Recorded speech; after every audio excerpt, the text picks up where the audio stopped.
Bonsoir à tous, je suis Marie-Lou Cameron, la coordinatrice bilingue des programmes chez Cancer de la vessie Canada. Merci beaucoup de vous joindre à nous ce soir pour notre webinaire Le mouvement compte, exercice simple pour les patients atteints de cancer de la vessie. Nous sommes ravis d'animer cette séance et avons hâte de commencer à bouger avec vous. L'exercice est très important et ces entraînements sont spécialement conçus pour les personnes atteintes du cancer de la vessie, que vous soyez en préparation pour une intervention chirurgicale, en convalescence ou que vous souhaitiez simplement rester actif et soutenir votre bien-être global. Alors prenez une bouteille d'eau et un tapis de yoga et nous pourrons commencer. Les exercices que nous allons suivre figurent dans notre guide pour un mode de vie sain. Ils ont été créés par Amy Sweeney, une kinésiologue en Colombie-Britannique. Vous pouvez aussi télécharger le guide sur notre site web gratuitement. Donc, ce soir, nous sommes rejoints par Joyce Yann et Elisa Damoré pour faire une démonstration des exercices. Joyce a complété sa maîtrise en physiothérapie à l'Université de Montréal. Depuis sa graduation, elle a débuté sa carrière en tant que physiothérapeute à Kinatex Rosemont. Elle travaille avec une clientèle variée, notamment en orthopédie, blessures musculo-squelettiques et en rééducation du plancher pelvien, souhaitant promouvoir la santé des femmes. Elisa a obtenu son baccalauréat en sciences de la réadaptation en 2023 et une maîtrise en physiothérapie en 2024 de l'Université McGill. Elle travaille actuellement chez Kinatex Rosemont et traite une clientèle variée, notamment en orthopédie et en rééducation du plancher pelvien. Joyce et Elisa, merci énormément d'être parmi nous ce soir. Je vais vous laisser la parole maintenant. Merci beaucoup. Merci beaucoup, Marie-Lou. Donc, bonsoir tout le monde. Donc, comme mentionné, dans le fond, Elisa et moi allons passer à travers les exercices qui sont dans le guidebook. Donc, merci aussi à Amy qui a créé ce superbe programme d'exercices. Donc, comment ça va fonctionner ce soir? C'est que dans le fond, on va commencer par une petite démonstration des exercices avec, dans le fond, des explications. Dans le fond, ma collègue, elle va commencer par la démonstration et moi, je vais faire l'explication des exercices sur le côté. Et ensuite de cela, on va s'échanger les rôles pour la deuxième moitié des exercices. Donc, si jamais vous avez des questions, n'hésitez pas à l'inscrire dans le chat et ça nous fera vraiment plaisir d'y répondre. Donc, on va commencer avec le premier exercice qui est dans le fond la respiration par appui, ou on peut appeler ça aussi la respiration 360 ou même la respiration diaphragmatique. Donc, dans le fond, c'est un exercice fondamental qui est vraiment important pour nous aider à nous connecter avec notre plancher pelvien ainsi que nos abdominaux profonds, donc notre core. Puis, dans le fond, ça va nous servir ensuite de fondation pour tous les autres exercices qu'on va faire par la suite. Donc, on va commencer sur la position allongée, le dos au sol, les genoux pliés. Donc, assurez-vous d'avoir le dos bien au neutre et bien ancré dans le sol. Donc, le plus confortable que vous êtes dans cette position, le mieux ça sera pour faire l'exercice par la suite. Donc, ensuite, on va mettre les mains sur la cage thoracique des deux côtés. Et on va commencer par prendre une grande inspiration par le nez en gonflant le ventre du bas jusqu'en haut. Donc, quand on parle dans le fond 360, c'est vraiment le fait que on ne gonfle pas juste uniquement le ventre, mais aussi le haut du thorax, les côtes et aussi au niveau du dos. Donc, on va recommencer cela. Donc, on va prendre une grande inspiration par le nez. Et en expirant par la bouche, on va aller contracter notre plancher pelvien ainsi que nos abdominaux profonds. Donc, quand on parle d'aller contracter notre plancher pelvien, donc chez les femmes, ce qu'on veut dire, c'est dans le fond, imaginer comme si vous voulez retenir votre urine et votre gaz. Et pour les hommes, imaginez comme si vous voulez, dans le fond, remonter les testicules et encore une fois, retenir urine et gaz. Donc, on va reprendre cela. Donc, on va prendre une inspiration par le nez. On gonfle le ventre, on pousse contre les mains de la cage thoracique. On tient à peu près pendant 3 secondes.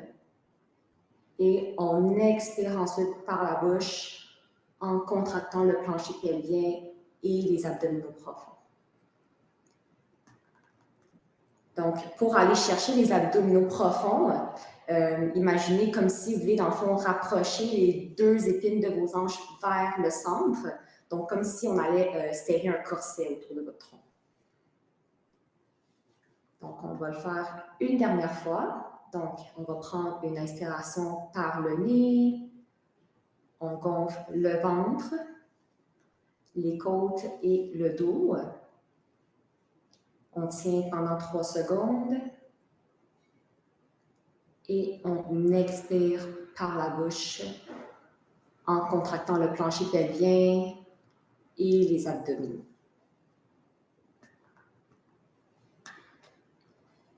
Parfait.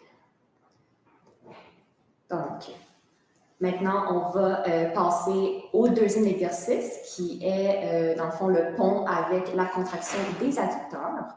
Donc, les adducteurs, juste pour mettre en contexte, ce sont les muscles qui sont, dans le fond, à l'intérieur des cuisses, donc à la face interne de chacun des cuisses. Donc, on va se positionner dans la même position, dos allongé, genoux pliés, et on va prendre un ballon. Donc, ici, on utilise un ballon Pilates et on va la mettre entre nos cuisses. Donc, on va, dans le fond, incorporer l'exercice de respiration qu'on a fait précédemment dans cet exercice-ci. Donc, à l'inspiration, on va rester dans la position bien relaxe. Et à l'expiration, on va juste commencer par serrer le ballon avec nos cuisses. Donc, ici, on vient tout juste d'aller activer nos adducteurs. Donc, si vous avez de la misère à les sentir, vous pouvez aller mettre les mains à l'intérieur des cuisses pour aller sentir la contraction. Donc, à l'inspiration, on va tout relâcher et relâcher légèrement le ballon. Et maintenant, on va expirer, serrer le ballon. Et cette fois-ci, on va serrer aussi le fesse et monter le bassin vers le haut. Parfait. Et dans cette position-ci, on assure de toujours engager notre plancher pelvien ainsi que nos abdominaux bien profonds. Et à l'inspiration, on revient tranquillement vers le bas. Parfait. Et on recommence. Donc, on expire, on serre le ballon, contracte les fesses et on soulève le bassin et on monte vers le haut. Parfait. Et on redescend à l'inspiration, tranquillement vers le bas. Parfait. On va le faire une dernière fois.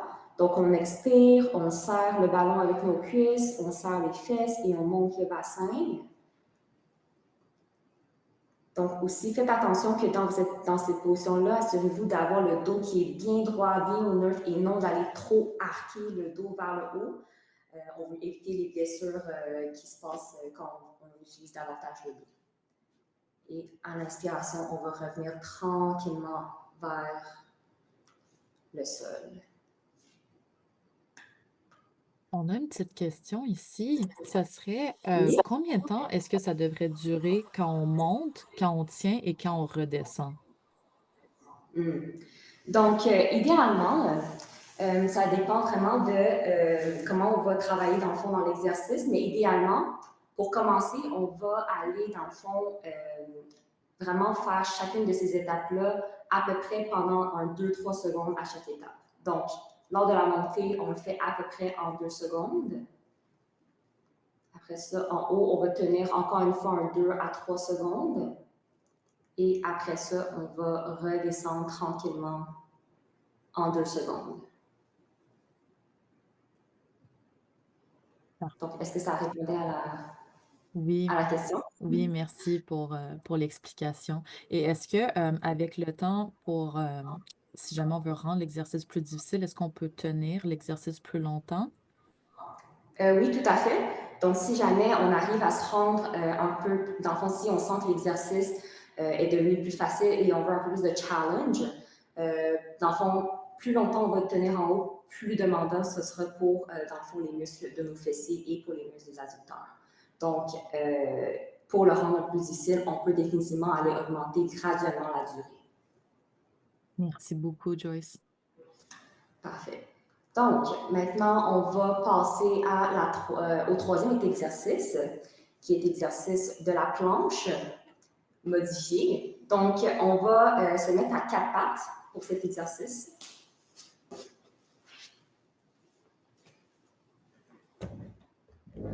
Parfait. Donc, assurez-vous d'avoir les poignets bien en dessous des épaules et aussi les genoux bien en dessous des hanches. Donc, on va commencer par, encore une fois, prendre une inspiration par le nez et on expire par la bouche en contractant le plancher pelvien et les abdominaux.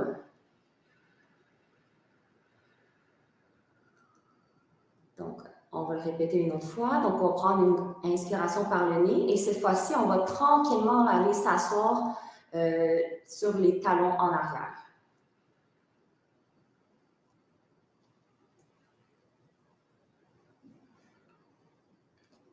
Parfait. Et à l'expiration, on va tranquillement revenir à la position de départ.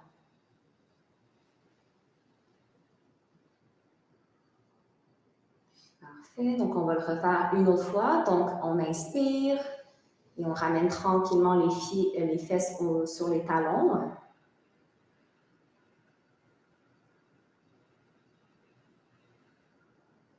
Parfait. On expire et on revient à la position de départ tranquillement.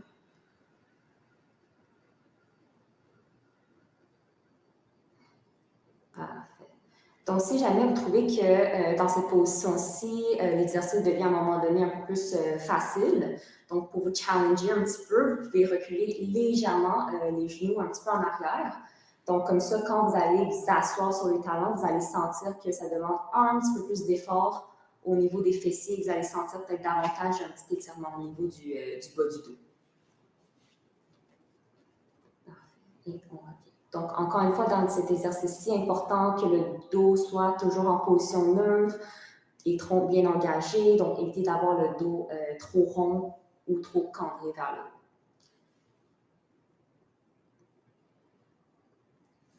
Parfait. Donc, maintenant, on va passer au quatrième exercice qui est l'exercice du bird dog modifié. Donc, pour cet exercice, on va rester dans la même position à quatre pattes. Donc, toujours main en dessous des épaules, genoux en dessous des hanches. Donc, on va commencer par prendre toujours une inspiration par le nez. Et à l'expiration, on va aller contracter notre plancher pelvien, les abdominaux, et glisser lentement un bras en avant de vous et la jambe opposée en arrière en même temps.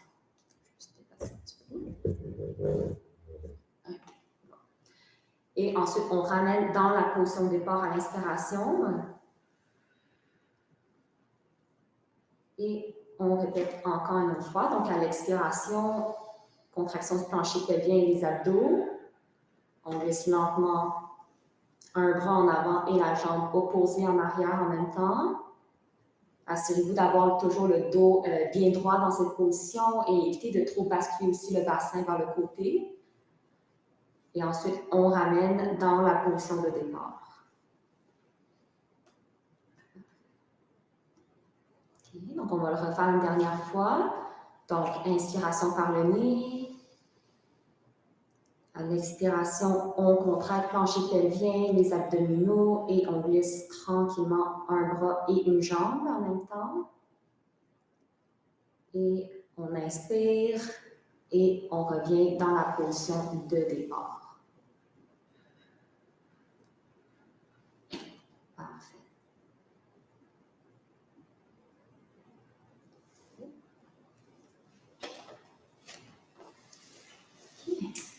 C'est bon. Maintenant, on va changer de rôle.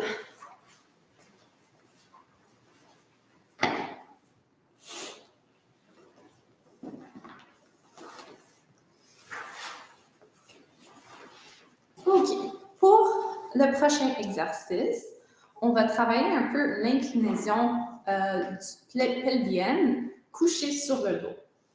Alors, on va commencer allongé sur le dos avec les genoux pliés et les pieds plats sur le sol. On va toujours commencer en inspirant. Alors, on inspire par le nez et on relâche en détend. Maintenant, cette fois-ci, on va inspirer par le nez puis on va arquer le dos pour rapprocher les hanches de la cuisse. Alors, on veut créer un espace entre le dos et le sol. On va expirer par la bouche, on va engager le tronc, le plancher pelvien, puis on va venir aplatir le dos au sol. Alors maintenant, il ne devrait pas avoir de l'espace entre le dos et le sol. Et on relâche. On va recommencer. Alors, on inspire par le nez. On va venir arquer le dos en rapprochant les hanches des cuisses. Et on expire par la bouche, puis on vient aplatir le dos en contractant toujours le plancher pelvien et les abdos profonds. Dans cette position, on veut éviter que le corps se déplace de gauche à droite et on veut non plus que les fesses montent vers le haut, vers le bas.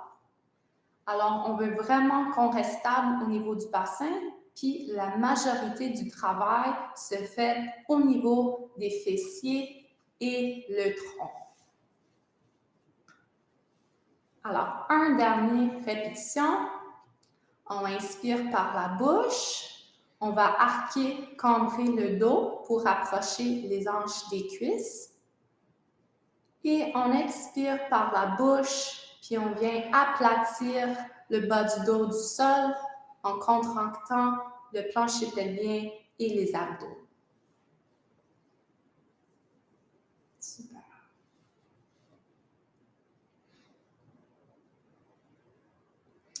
OK. Prochain exercice, ça va être couché sur le dos, même position de départ avec les pieds à plat sur le sol. Alors ici, on va faire la marche allongée sur le dos. On va toujours commencer par, on va prendre une grande inspiration, puis on va gonfler le ventre, les côtes et le dos, comme on avait fait au début. Puis, cette fois-ci, en expirant, on va contracter les abdos, le plancher pelvien, puis on va soulever une jambe pour amener la jambe vers la poitrine jusqu'à ce que le genou est au-dessus de la hanche. Puis, en expirant, on va baisser lentement la jambe jusqu'à le sol. Et on recommence. Alors, on inspire par le nez, on gonfle le ventre, les côtes, le dos. On expire, on contracte les abdos, le plancher pelvien, puis on soulève la jambe pour ramener le genou vers la poitrine. Et on expire, on redescend doucement la jambe au sol. Dans cette position, quand on soulève la jambe, on ne veut pas que le genou rentre vers l'intérieur ou vers l'extérieur. Alors, on veut que le genou soit droit. Puis, quand on soulève la jambe, on veut non plus qu'on cambre le dos. Alors, on ne veut pas arquer le dos pendant le mouvement. On veut venir aplatir le dos contre le sol et assurez-vous bien que les abdos sont engagés, puis le plancher pelvien engagé. Et on redescend toujours en expirant, en engageant les muscles. Une dernière fois, on inspire par le nez. On expire, on engage les muscles, les abdos. On soulève la jambe vers la poitrine. On expire, on redescend doucement jusqu'au sol et on relâche.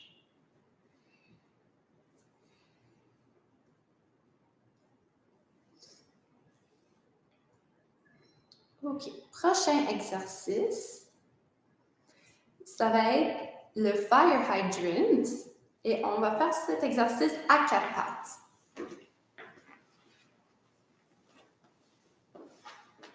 Alors, on va s'installer à quatre pattes.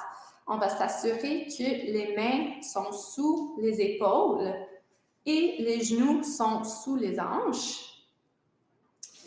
Puis, on va toujours commencer par inspirer par le nez.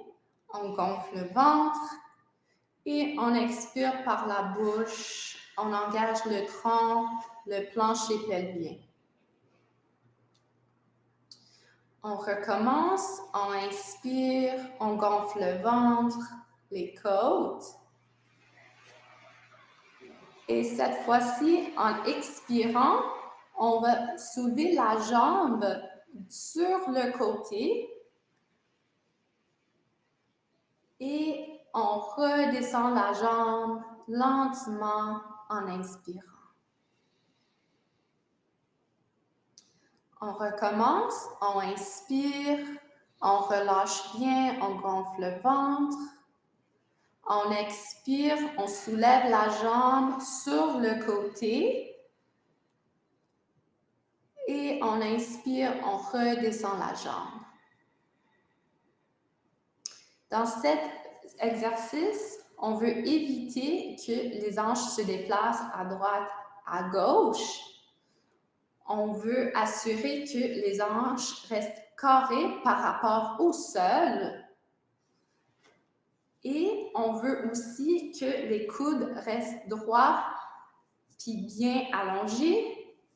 On veut toujours que aussi le dos reste droit. Alors, on ne veut pas cambrer le dos, ni arquer le dos ou rentrer le dos. Exact. Alors, on reste à plat avec le menton rentré pour avoir une belle alignement du dos.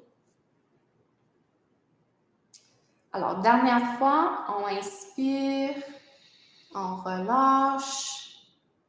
Et on expire, on soulève la jambe sur le côté pour ouvrir les hanches. Et on inspire, on revient aux positions de départ et on relâche.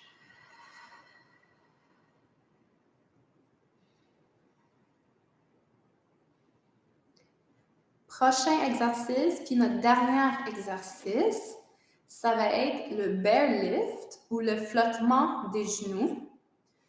On va commencer à quatre pattes. Alors, toujours avec les mains sous les épaules et les genoux sous les hanches.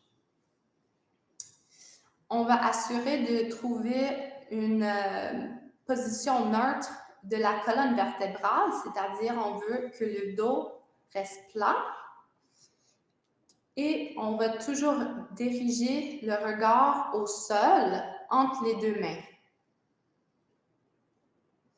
Alors, pour commencer, on va pousser les paumes de vos mains dans le sol pour bien engager les omoplates et on va rentrer les orteils sous les pieds.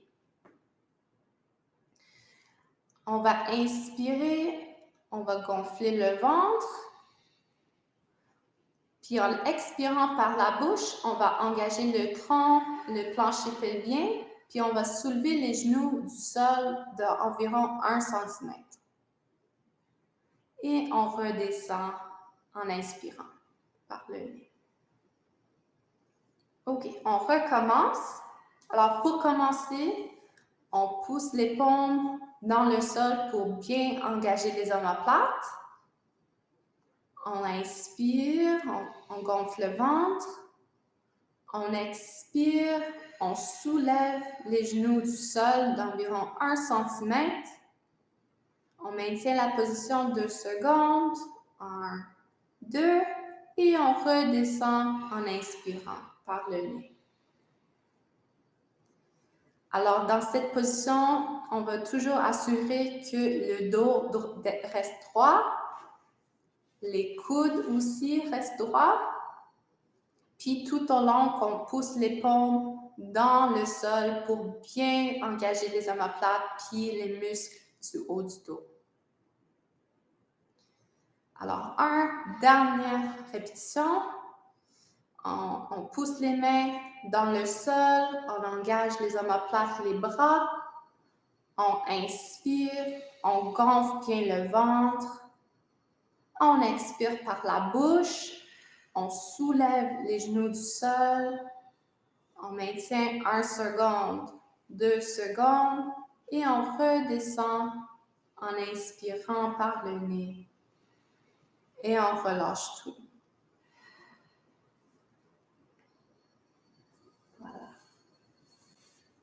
Merci beaucoup pour les démonstrations. Je vais laisser quelques secondes. Si les gens ont des questions, peuvent les écrire dans le chat.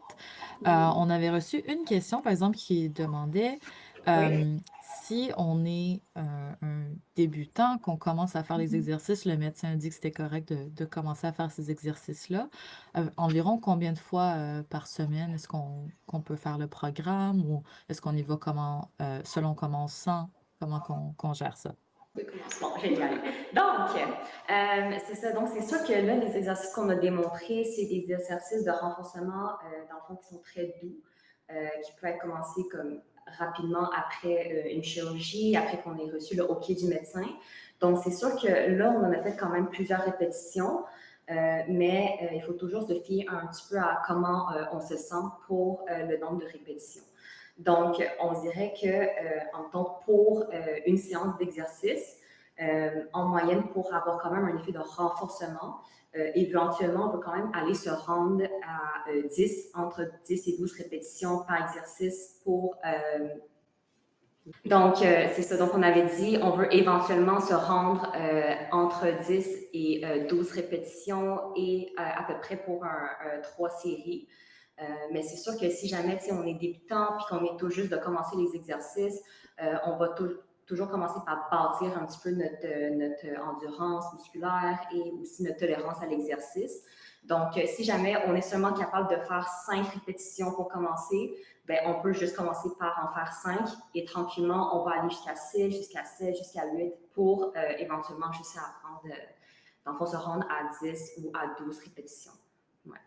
Exact. Puis si jamais, on peut toujours commencer à faire quelques exercices, 1, 2 exercices. Puis si ça va bien, on peut ajouter les autres exercices. On n'est pas obligé de faire tous les 8 exercices dès le début. C'est super, c'était le suivi à cette question-là. Est-ce qu'il faut faire comme le programme en entièreté ou est-ce qu'on peut faire quelques exercices, si, admettons, marcher aussi pour se remettre à l'exercice et tout? Euh, je pense que c'était tout côté questions. J'en vois pas d'autres qui sont dans le chat. Je vais laisser une petite seconde si jamais quelqu'un veut en poser une, mais je vais repartager mon écran juste un moment. Et donc, merci énormément à Joyce et Elisa pour les démonstrations et les explications des exercices que vous pouvez trouver, comme on l'a dit, dans notre nouveau guide pour un mode de vie sain que vous pouvez télécharger sur le site web. Donc, je vais juste vous dire merci d'avoir participé à cette session. On espère que vous avez apprécié la démonstration des exercices. Notre prochaine session sera le lundi 26 mai et ça va discuter des différences entre les sexes dans le cancer de la vessie. On a peut-être aussi une petite session qui va venir en avril, donc on attend pour confirmer la date bientôt. Dans le chat, ma collègue Teresa va partager le lien pour vous inscrire au prochain webinaire. Vous pouvez aussi scanner le code QR si vous avez votre téléphone à proximité ou votre tablette. Vous pouvez scanner avec l'appli caméra. Si vous avez besoin des services adaptés pour répondre à un sondage qui va apparaître à la fin de cette session sur votre site web Internet, vous pouvez toujours nous envoyer un courriel à info@cancerdelavessiecanada.org ou nous téléphoner au 1-866-674-8889 du lundi au vendredi de 9 h à 17 h, heure de l'Est. Un enregistrement de ce webinaire va aussi être disponible sur notre site web et notre chaîne YouTube dans les semaines à venir. Donc, vous pouvez le revisionner là-bas aussi. Donc, cette année, le Canada Marche contre le cancer de la vessie va célébrer ses 15 ans et nous espérons que vous allez vous joindre à nous ce septembre. Depuis 15 ans, les participants ont contribué à améliorer la vie des personnes touchées par le cancer de la vessie en récoltant plus de 3,2 millions de dollars pour la recherche et les programmes de soutien avec l'objectif d'améliorer les résultats pour chaque patient atteint de cancer de la vessie. Vous pouvez soutenir le travail de Cancer de la vessie Canada et aider à sensibiliser le public au cancer de la vessie en vous impliquant dès aujourd'hui. Vous pouvez vous inscrire, faire du bénévolat ou faire un don en visitant le cvcmarche.ca. Donc, encore une fois, merci énormément à Joyce et Lisa d'être parmi nous ce soir, nous avoir montré les exercices et avoir expliqué et répondu à notre question. Et merci à tout le monde d'être venu ce soir pour participer à notre webinaire. On vous souhaite une excellente soirée. Donc, bonne soirée tout le monde. Ça me fait vraiment un extrême plaisir d'être ici aujourd'hui. Oui, merci beaucoup. Bonne soirée tout le monde. Merci. Au revoir tout le monde.